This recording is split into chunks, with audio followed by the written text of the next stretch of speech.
So I don't intend to do long form videos very frequently. This video also is not going to be very long. I was just rewatching a movie, which you guys have all seen, I'm sure, and that is Tangled. And I was just thinking today about how I watched that movie when I was in the church actively. And I remember how a lot of parents would tell their kids not to watch movies like this by Disney. Like they would watch it and they're like, Buzz Lightyear, it's because there's a gay character, or there's always a reason. And one of the reasons that people would tell other people, don't let your kids watch this movie, which we weren't supposed to watch any movies, was because that the kids rebelled against their parents. So that was the reason given for Tangled.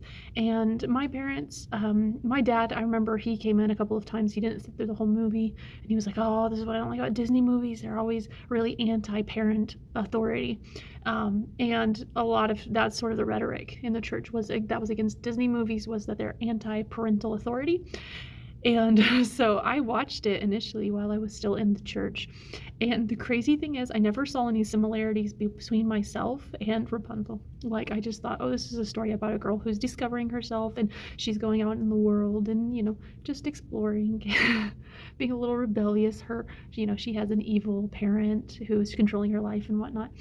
It wasn't until after I left the church that I saw that this movie is probably the best representation of cults in existence. Probably there are other ones that are actually direct links. It's like, Midsummer or Midsommar, I don't know how to pronounce it.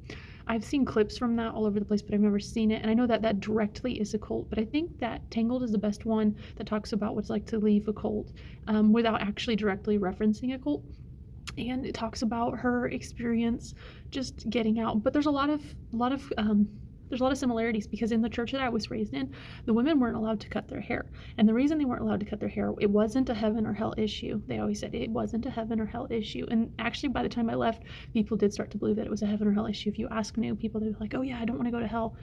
Initially, they would say it's because you have power on your head because of the angels, which is what the Bible says. But then they would link it to not cutting your hair, and it's complicated. Maybe I'll make a whole video about that. But we had beliefs that extended beyond that. Like, I remember if somebody was sick, they'd be like, oh, take your hair down while you're praying for them so that they'll get healed. I heard people take their hair down and spread it over the person who is sick's body. So you think about Tangled, how that she wraps her hair around his hand and it heals. And so there was a lot. There was a lot. Then there was a belief that if a woman cut her hair, that she would lose her angelic protection, not just for herself, but for anybody who was under her, which was her children as well. And, her leaving. And I know so many parents who are in the church who behave like Rapunzel's mother does in this movie, where that instead of loving their child, they love what their child represents to them. So that in the movie, Mother Gothel always kisses her hair and always touches her hair and always says, when she says, I love you, it's always like directly while she's touching her hair or kissing her hair. And so there's a lot of families in the church that what their child represents to them religiously is more important than the child's personality. So whether or not they're in church is more important to these parents, some of these parents, than whether or not their child is alive. A lot of parents will say, it would be better for my child to be dead than to leave the church. And some will even say that they would pray that their child would die inside of the church young rather than live old and leave the church. So they're literally praying for their children to die young. So I do know some cases like that, where the religion of their child is more important, and whether or not their family is seen as a whole unit within the church is more important to them than their child's own personality.